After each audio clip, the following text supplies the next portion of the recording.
How do you get the most out of your YouTube TV subscription? Start by setting up profiles for everyone in your home.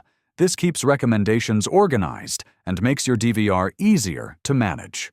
Use the unlimited DVR to record everything you enjoy: shows, movies, sports, and news, so you always have something to watch. Explore the Library tab to find personalized suggestions and new channels you might not know about. If you want more sports or movies, check the add-ons available, but only subscribe to the ones you will use regularly. You can also adjust video quality in the settings to reduce data usage when needed, and don't forget the option to pause your subscription if you aren't watching much for a while. This saves money without canceling your account. Taking advantage of these features helps you get more value from your plan and enjoy a smoother streaming experience. If this video helped you, please like and subscribe for more simple streaming tips.